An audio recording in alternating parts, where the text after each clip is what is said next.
Commander Zethka stood on the bridge of the Shadowblade watching the small blue planet through the massive viewscreen. His gray-scaled hands gripped the command rail as his yellow eyes studied the primitive settlement below. The humans had built their colony in a valley between two mountains where they dug deep holes to pull metals from the ground.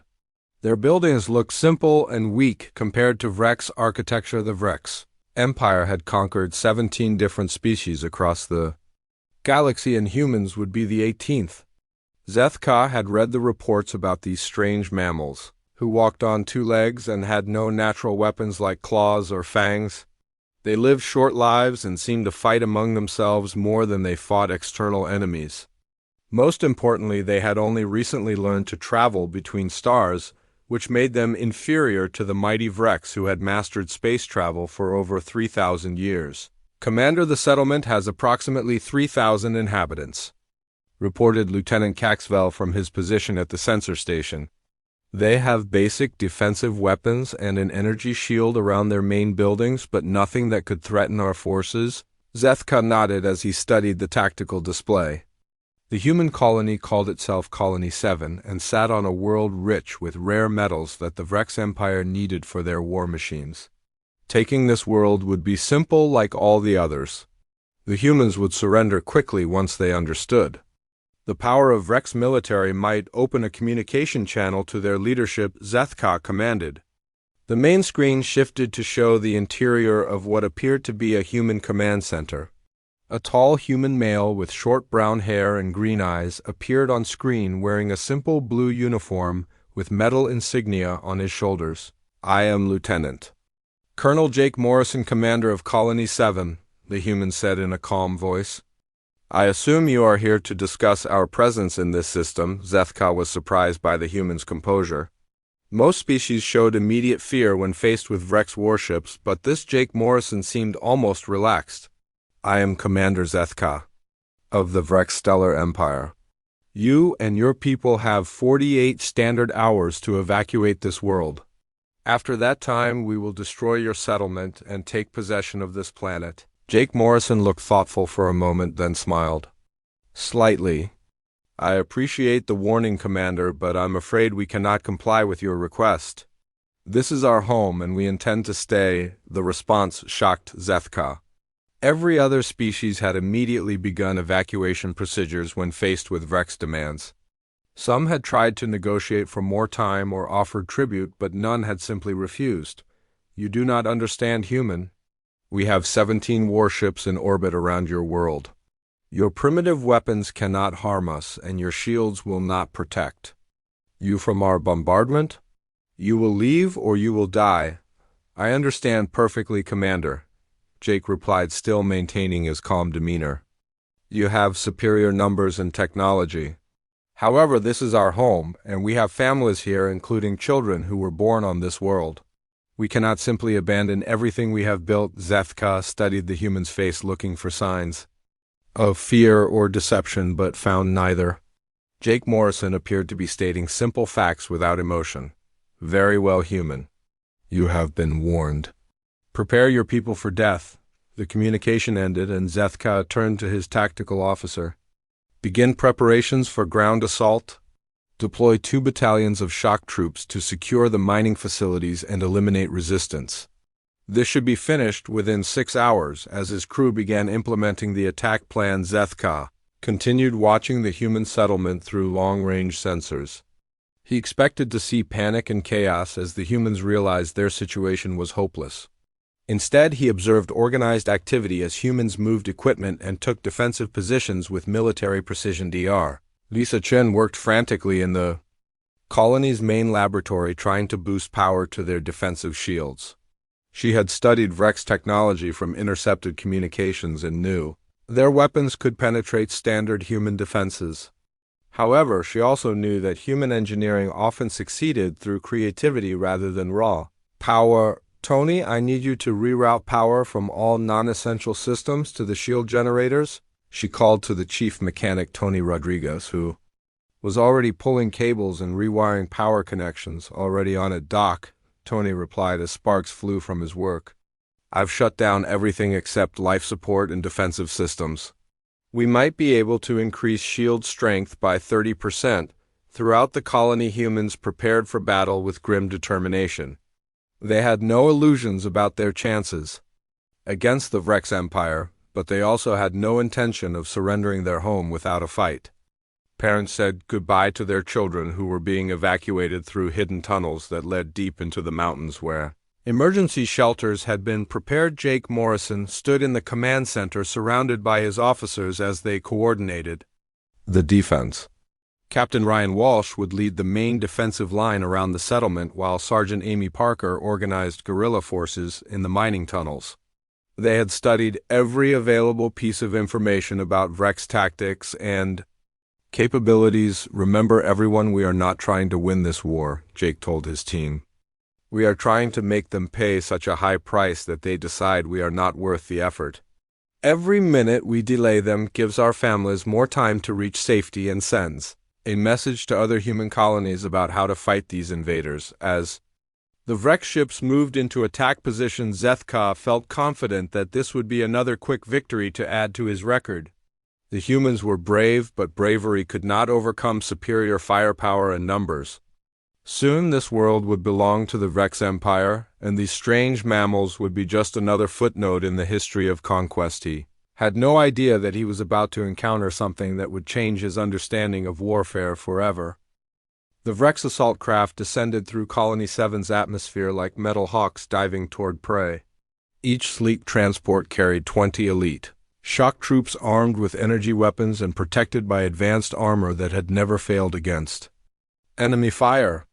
Commander Zethka watched from his command ship as the first wave approached the human settlement, expecting to see the familiar sight of enemies fleeing in terror. Instead, the humans opened fire while the Vrex ships were still descending. Primitive kinetic weapons sent metal projectiles screaming through the air, while improvised rockets launched from hidden positions throughout the valley. The attacks were coordinated and precise, suggesting military training that intelligence. Reports had not mentioned first assault wave reporting heavy resistance. Came the voice of Captain Velthak over the communication system. Enemy fire is more accurate than expected, and they have prepared defensive positions we did not detect from orbit. Zethka frowned as he studied the tactical display. Red indicators showed Vrex casualties mounting while the human positions remained largely intact. Increase the attack intensity. Deploy additional fire support and suppress their defensive positions. The battle below intensified as more Vrex forces joined the assault. Captain Ryan Walsh led the human defense from a reinforced position near the main settlement while his soldiers fought with a determination that surprised the attacking Vrex warriors. These humans did not retreat when outnumbered, nor did they panic when their positions came under heavy fire. Sergeant Amy Parker coordinated attacks from the mining tunnels, where her teams used the underground network to strike Vrex forces from unexpected directions. The tunnels had been modified with hidden weapons caches and escape routes that allowed small groups of humans to attack them disappear before the Vrex could respond. They fight like cornered animals, reported one Vrex squad leader as his unit took cover from human fire. But they are too organized and disciplined for desperate creatures. These humans have prepared for this battle. What disturbed the Vrex soldiers most was not the human tactical competence, but their psychological profile during combat. Where other species showed fear or desperation when facing superior enemies, the humans displayed cold calculation. They shared information quickly and adapted their tactics based on Vrex movements with efficiency that suggested extensive military experience. Carlos Rodriguez proved this point when a Vrex energy blast severed his left arm during an attack on the main settlement. Instead of retreating for medical treatment, he used his remaining hand to trigger explosives that had been hidden near his position. 6 Vrex warriors died in the explosion while Carlos dragged himself to safety, still firing his weapon with grim determination. Medical team to Sector 7, came Dr. Helen Baker's voice over the human communication network. We have wounded who need immediate attention, but keep fighting until I get there. The human medic moved through the battlefield treating injuries while carrying a rifle and engaging Vrex forces when necessary. She showed no hesitation about switching between healing wounded humans and killing attacking enemies. This dual nature confused Vrex soldiers who were trained to view medical personnel as non-combatants. Mining engineer Kate Sullivan led teams that converted industrial equipment into weapons with frightening creativity. Heavy machinery designed for digging became mobile weapons platforms, while mining explosives were reconfigured into devastating anti-personnel devices. The humans seemed capable of turning any available resource into tools of war. Commander, we taking heavier casualties than predicted, Captain Velthak reported as the first assault wave regrouped. The humans are using tactics we have not encountered before, and their weapons are more effective than intelligence suggested. Zethka studied the battle reports with growing concern. His elite shock troops had conquered fortified positions defended by species with superior technology and greater numbers. Yet these primitive humans had inflicted 30% casualties while losing only a fraction of their own forces. Worse than the tactical situation was the psychological effect on his warriors. Vrex soldiers began reporting that humans fought without proper fear and seemed to become more focused and dangerous as the battle intensified. Some humans even appeared to smile while engaging in combat, as if they found warfare entertaining rather than terrifying. Pilot Danny Clark demonstrated this disturbing human trait when he used a civilian aircraft to attack Vrex gunships in what could only be described as a suicide mission.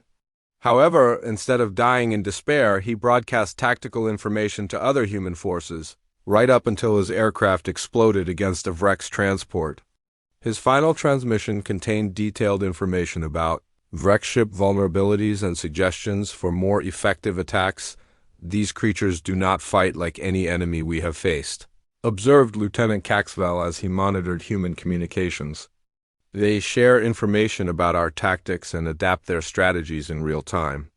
They are learning from every engagement and becoming more effective. The truth of this observation became clear when the second Vrex assault wave encountered defenses that had been modified based on lessons learned from the first attack. Humans had repositioned weapons and adjusted their tactics to counter Vrex advantages with precision that suggested professional military analysis communication.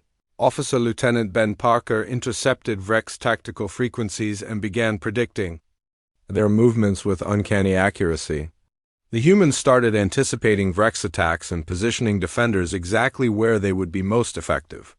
What had begun as a simple conquest was becoming a complex chess match with an enemy that learned faster than any species the Vrex had encountered. Factory Supervisor Maria Santos led a team that captured damaged Vrex equipment and began reverse engineering it within hours.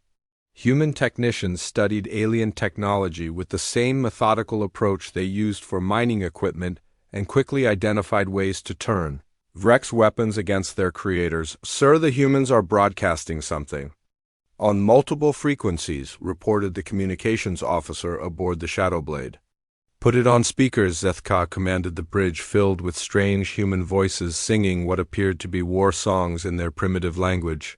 The music was haunting and rhythmic, with words that spoke of death and glory and fighting against impossible odds.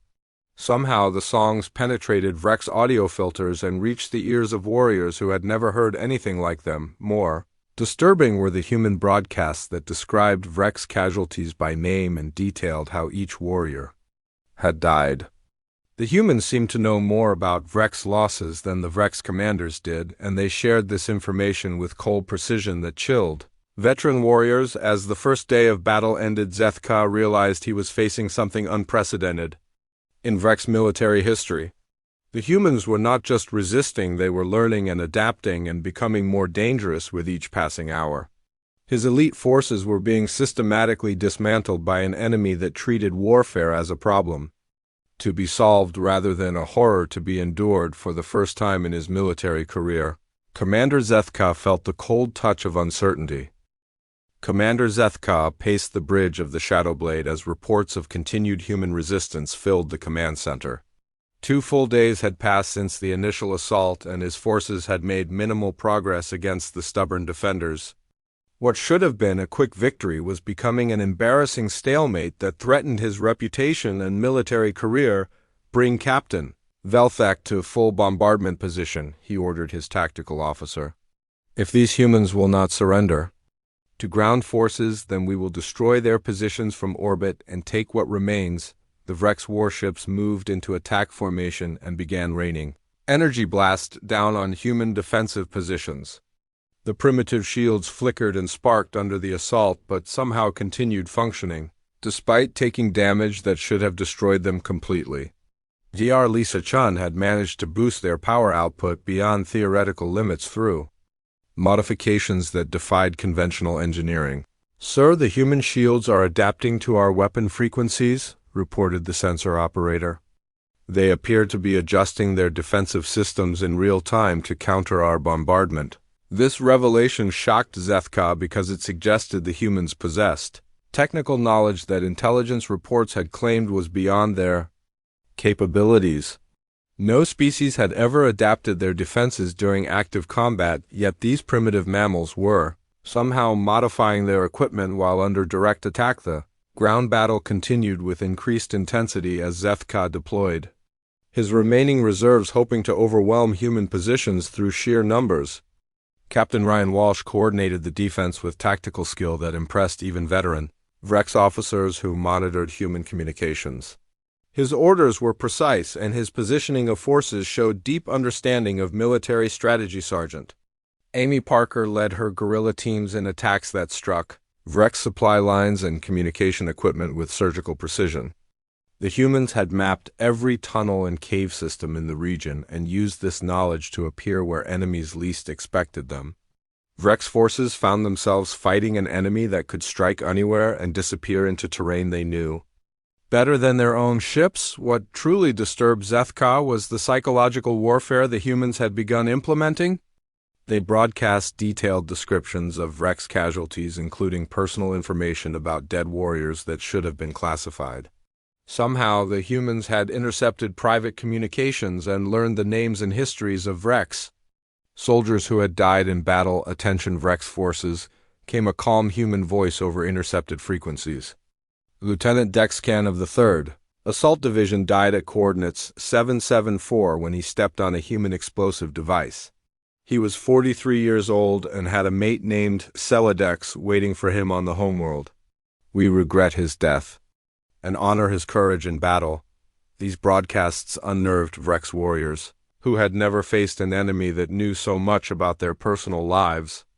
The humans spoke respectfully about Vrex dead, but the fact that they possessed such information suggested intelligence capabilities far beyond what had been expected. Even more unsettling were the human war songs that somehow penetrated all Vrex communication systems.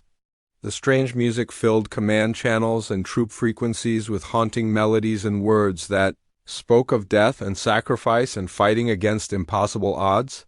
Some Vrex soldiers reported hearing the songs in their dreams. Mining engineer Kate Sullivan continued converting industrial equipment into weapons with creativity that amazed and terrified Vrex observers.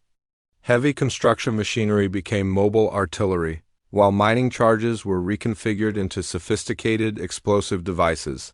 The humans seemed capable of weaponizing anything they could touch. "They have turned their entire colony into a weapon," observed Captain Velthek during a tactical briefing. "Every building contains hidden defenses, and every piece of equipment has been modified for war. These humans have prepared for this battle far longer than we realized." The truth of this statement became clear when Vrex forces discovered that human civilians had been evacuated through tunnel systems that stretched for kilometers underground. The networks connected to natural cave systems in the mountains where emergency shelters had been stocked with supplies and weapons.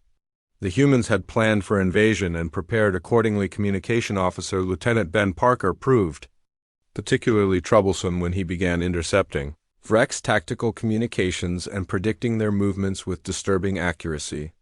Human forces started appearing exactly where they needed to be to counter Vrex attacks, as if they could read their enemies' minds. "Sir, the humans are using our own communication protocols against us," reported the signals intelligence officer. "They have somehow decoded our encryption and are monitoring all our transmissions in real time." This development forced Zethka to implement communication security measures that slowed his own forces' coordination while the humans continued operating. with perfect efficiency.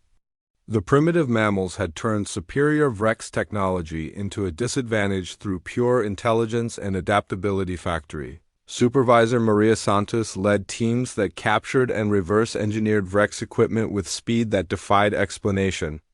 Human technicians studied alien weapons and vehicles, then produced crude but effective copies within hours. Soon, human forces were using modified Vrex energy weapons against their creators.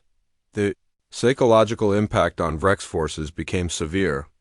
When several experienced warriors requested transfer off-world, claiming the humans fought like demons without souls. These were veteran soldiers who had conquered multiple star systems, yet they expressed genuine fear about facing human defenders. They do not fight like living creatures, reported one squad leader after a particularly brutal engagement. They show no fear and feel no pain, and they smile while they kill us. These humans are not natural. Zethka began monitoring human communications directly, hoping to understand their psychology and tactical thinking. What he discovered disturbed him more than anything he had encountered in 30 years of military service. The humans discussed casualties and tactics with clinical detachment while maintaining perfect morale, despite impossible. AudSDR Helen Baker continued treating wounded from both sides with equal care, yet she never hesitated to kill when combat required it. She represented the disturbing duality of human nature that confused Vrex understanding. How could the same creature show compassion and brutality with equal ease? Pilot Danny Clark had been replaced by another human aviator who used civilian aircraft in kamikaze attacks against Vrex positions. This new pilot, Nancy Williams, showed the same fearless approach to combat while maintaining tactical awareness that impressed enemy observers. These humans adapt faster than any species we have encountered, Zethka told his staff during an emergency meeting. They learn from every engagement and improve their performance, while our forces become less effective due to casualties and psychological pressure. The situation had become untenable, and Zethka faced a choice no Vrex commander had ever confronted in the Empire's long history of conquest. The third day of battle brought revelations that shattered everything. Commander Zethka thought he understood about warfare and enemy psychology. His forces had been reduced to less than 60% of their original strength, while the humans continued fighting with undiminished effectiveness despite suffering their own casualties. What disturbed him most was not their tactical competence, but their complete psychological profile. Dr. Helen Baker demonstrated the confusing duality of human nature when she treated wounded Vrex prisoners with the same medical care she gave to human soldiers. She cleaned their wounds and administered pain relief while speaking gently in their language, which she had somehow learned during the battle. Yet when combat resumed, she returned to her rifle and killed Vrex attackers with cold precision. "Why do you heal us then fight us?" asked the wounded Vrex warrior as Dr. Baker bandaged his injured arm. "Because you are injured and I am a doctor," she replied simply. "When you are healed, you will try to kill my people, and I will try to kill you. This is war, but it does not mean we cannot show basic decency." This response exemplified the human approach to conflict that bewildered Vrex understanding. They treated enemies with respect and compassion, yet fought with ruthless efficiency when necessary. They seemed capable of separating the practical requirements of war from personal emotions about their opponent's communication officer, Lieutenant Ben Parker, achieved the breakthrough that changed everything when he successfully decoded Vrex military encryption and gained access to their tactical network. The humans began receiving Vrex battle plans in real time and used this information to position their forces with devastating effectiveness. "Sir, the humans are reading our communications faster than our own commanders," reported the signals officer aboard the Shadowblade. "They know our attack plans before our ground forces receive their orders." Zethka realized his technological advantage had become a liability. The superior Vrex communication system was now serving human tactical needs.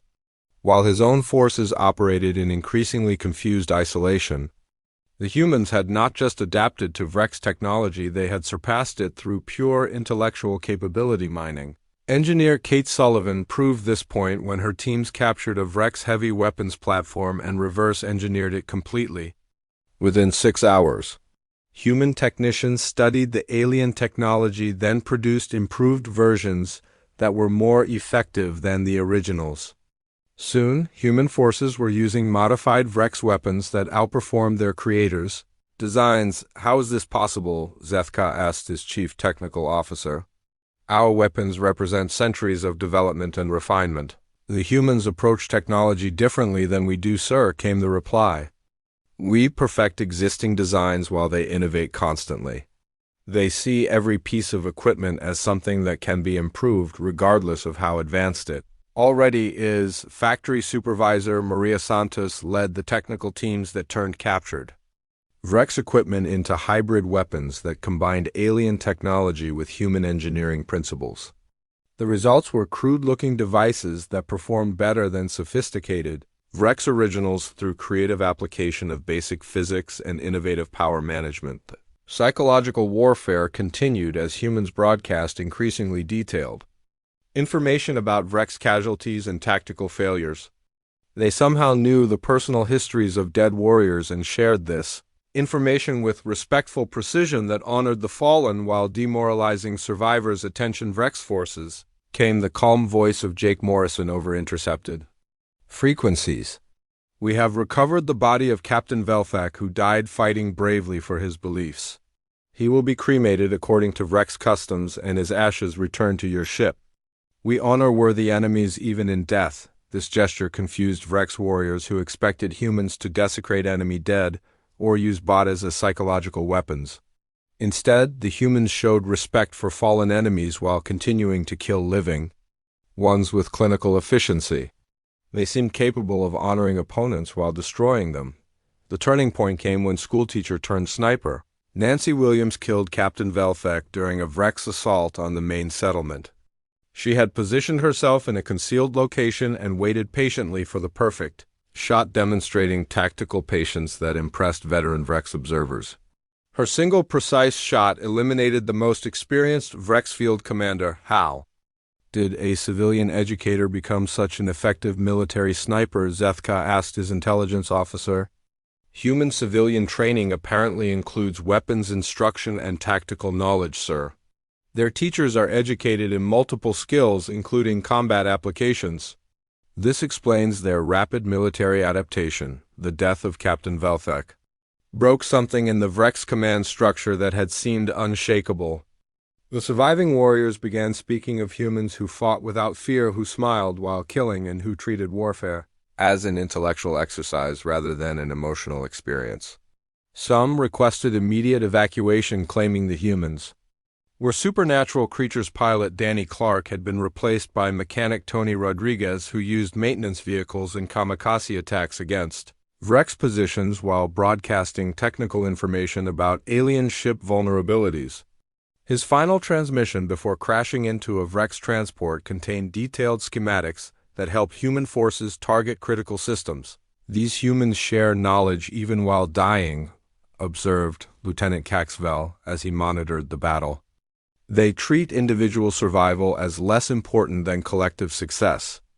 This gives them tactical advantages we cannot counter." Dr. Lisa Chun achieved another technical breakthrough when she successfully penetrated Vrex shield technology and developed weapons that could bypass their defenses.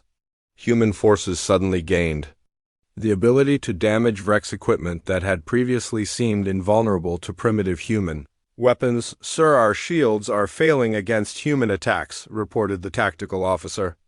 "They have somehow modified their weapons to penetrate our defensive systems." Zethka watched his supposedly superior technology being systematically defeated by an enemy using their own principles against them. The humans had not just learned to use Vrex equipment, they had improved it beyond original specifications through creative engineering and innovative tactical application communication networks filled with reports of Vrex units requesting support or evacuation as human attacks became increasingly effective. The primitive mammals had transformed from desperate defenders into competent aggressors who used captured alien technology better than its creators.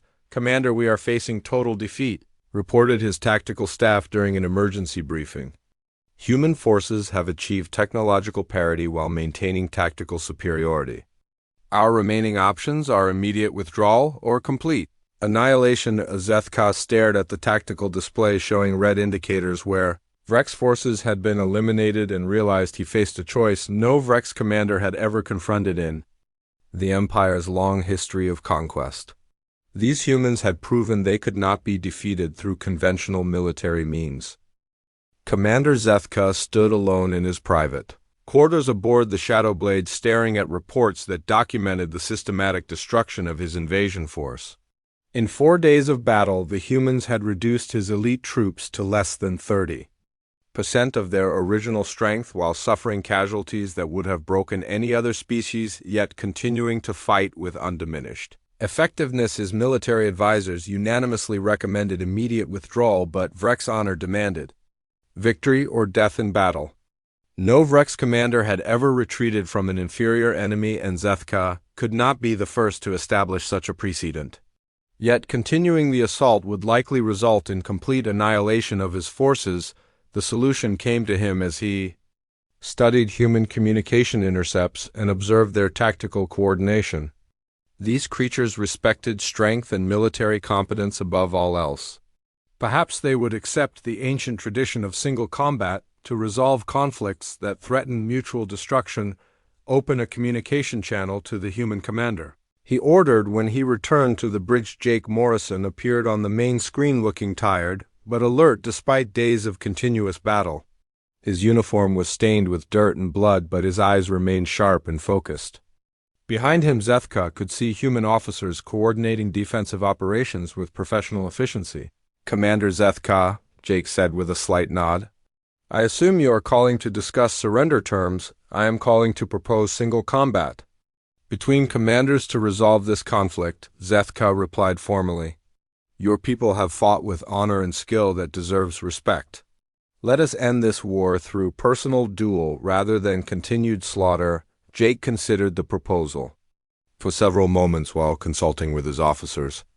Dr. Lisa Shen whispered something about Vrex combat traditions, while Captain Ryan Walsh expressed concerns about trusting alien honor codes.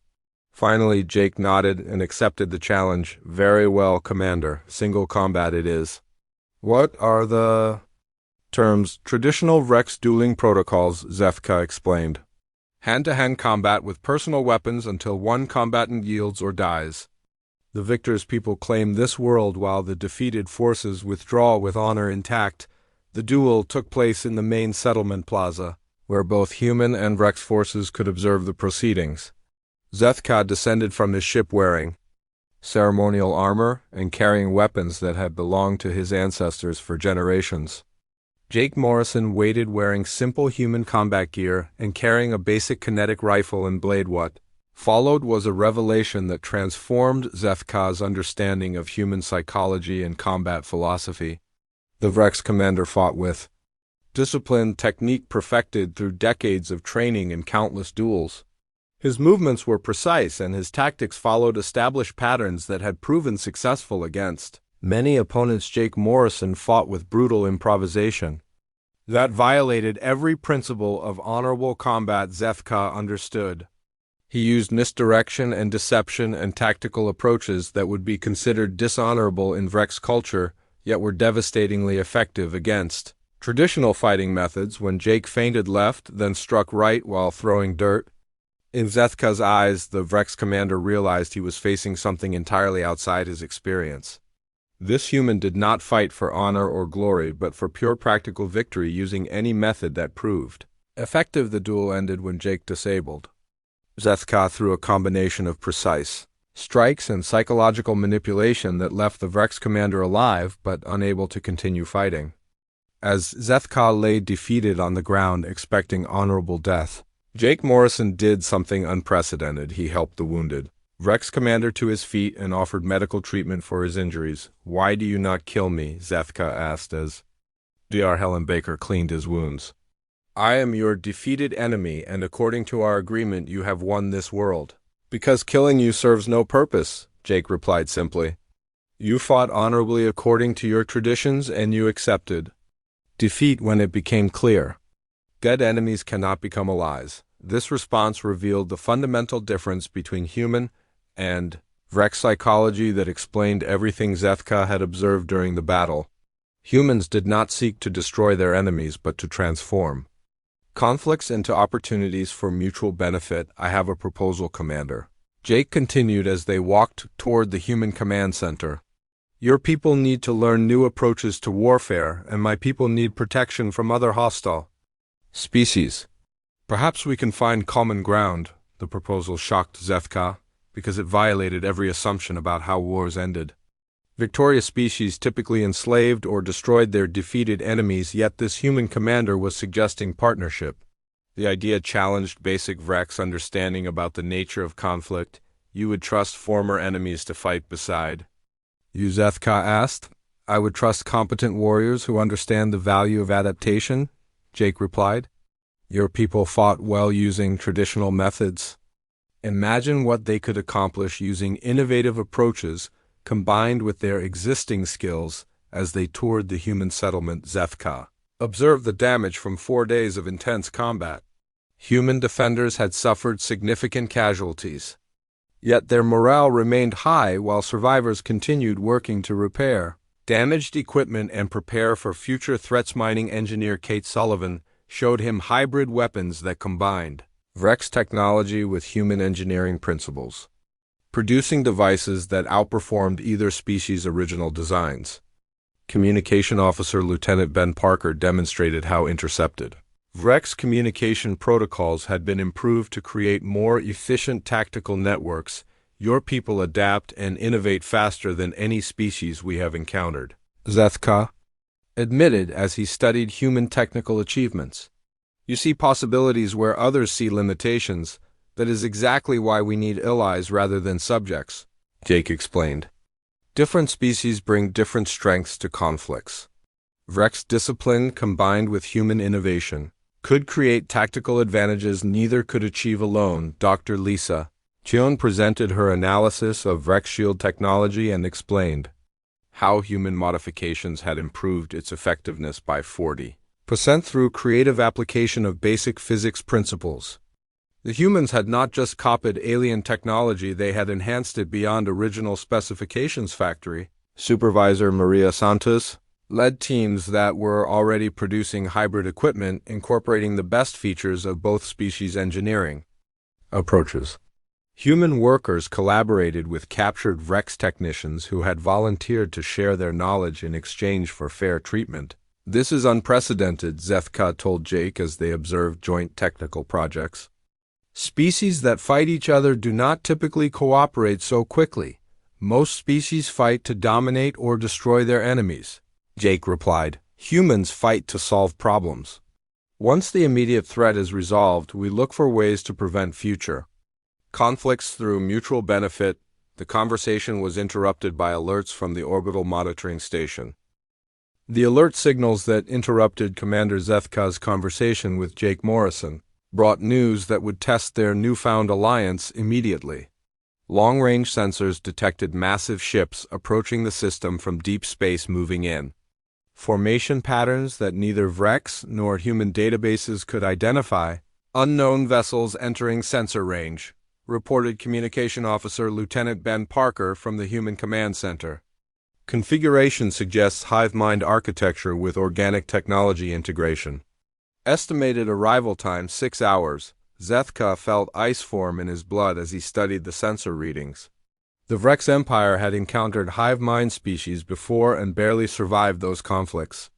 These creatures fought with perfect coordination and showed no concern for individual survival, making them nearly impossible to defeat through conventional tactics. How many ships? Jake asked as he studied the tactical display with calm professional interest that impressed the Vrex commander. 47 vessels ranging from destroyer to battleship class, Ben replied.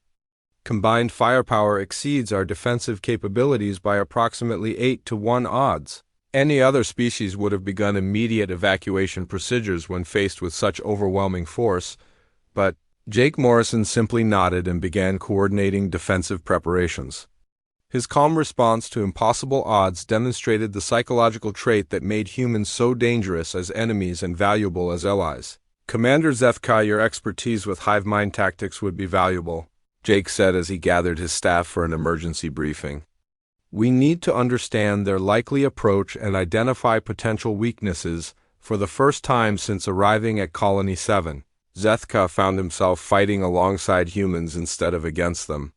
The experience revealed aspects of human military psychology that explained everything he had observed during their previous conflict. Dr. Lisa Chun worked with Vrex technical officers to combine human shield technology with alien power systems, creating defensive capabilities that neither species could achieve alone.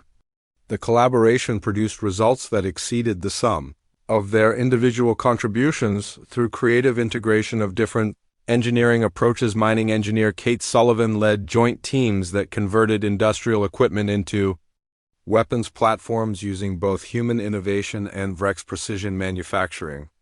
The hybrid systems they created were crude-looking but devastatingly effective against conventional attack patterns. These humans do not think like other species, observed Lieutenant Caxwell as he watched human tactical planning. They see every problem as something that can be solved through creative application of available resources. What struck Zethka most profoundly was how quickly humans integrated former enemies into their defensive plans. Vrex warriors who had been trying to kill human defenders hours earlier now fought beside them with perfect tactical coordination, as if they had trained together for years. Communication. Officer Lieutenant Ben Parker coordinated information sharing between human and Vrex forces with efficiency that created seamless tactical integration. The combined command structure functioned better than many single species military organizations. Zethka had observed factory supervisor Maria Santos organized production teams that manufactured ammunition and equipment for both human and Vrex weapons using materials salvaged from damaged ships and mining equipment. Human logistics capabilities proved as impressive as their combat effectiveness. When the Hive-mind fleet arrived in orbit around Colony 7, they encountered defensive preparations that had been coordinated between two species with completely different tactical philosophies. The result was a defensive network that confused Hive-mind targeting algorithms designed to counter single-species approaches. Hive ships attempting orbital bombardment, reported the sensor operator. Combined shield systems holding but experiencing power fluctuations. Farmer turned Commander Pete Johnson coordinated ground-based defenses with tactical skill that challenged the best Vrex strategists. His positioning of mixed human and Vrex forces created overlapping fields of fire that maximized defensive effectiveness while minimizing casualties. The true revelation came when Zethka observed how humans approach the tactical problem of fighting Hive-mind forces. Where Vrex doctrine emphasized honor and glorious sacrifice, humans calculated acceptable losses with mathematical precision while seeking maximum damage to enemy forces. We cannot win through direct confrontation, Jake Morrison explained during a tactical briefing that included both human and Vrex officers. But we can make victory too expensive for them to justify continued assault. This approach violated everything Zethka understood about military honor, yet its practical effectiveness could not be denied. The humans fought not with reckless bravery, but with calculated ferocity that preserved their own forces while systematically destroying enemy capabilities. Dr. Helen Baker continued her dual role of treating wounded from all three species while engaging Hive-mind boarding parties with clinical precision. She represented the disturbing human ability to show compassion and brutality with equal competence depending on tactical requirements. The battle raged for 18 hours as combined human and Vrex forces used tactics that neither species could have developed independently. Hive-mind coordination proved less effective against enemies who combined multiple tactical philosophies in unpredictable patterns. Mining engineer Kate Sullivan achieved the decisive breakthrough when her team successfully captured and engineered Hive-mind technology, creating weapons that disrupted their collective consciousness. The hybrid devices combined human innovation with Vrex precision and Hive-mind organic integration. Hive fleet beginning withdrawal, reported Lieutenant Ben Parker as enemy ships retreated toward deep space. Combined casualties approximately 30%, but strategic objectives achieved. As the immediate threat ended, Zethka found himself standing in the human command center surrounded by officers from both species. coordinating recovery operations. The sight would have been impossible to imagine when he first arrived at Colony 7. Now, do you understand why we offered alliance instead of demanding surrender? Jake Morrison asked as they watched joint teams working to repair battle damages. HFY nodded slowly as the full implications became clear. Your people do not seek to conquer other species because you understand that diversity creates strength. You make allies stronger rather than making enemies weaker. Exactly, Jake replied. Every species has unique capabilities that can benefit everyone when applied correctly. Vrex discipline and human innovation working together achieved what neither could accomplish alone. Dr. Lisa Chun presented her analysis of the battle, showing how combined tactical approaches had proven more effective than either species could have managed independently. The data supported Jake's philosophy about the value of cooperative diversity. The story concluded with HFY recording his final report to the Vrex High Command recommending immediate alliance with humanity. His report explained that humans represented something unprecedented in galactic history, not because they were stronger than other species, but because they made other species stronger as. He finished his report. Young Lucy Martinez brought him a drawing she had made showing Vrex and human warriors fighting together against hive-mind creatures. The child's artwork captured what military analysis could not express: the moment when former enemies became something greater than either could achieve alone. This is why we will succeed, Jake told HFY as they studied the drawing. Our children already see cooperation as natural while other species still think in terms of dominance and submission. HFY understood finally that his true fear had not been of human savagery or technological capability, but of their psychological approach to conflict resolution.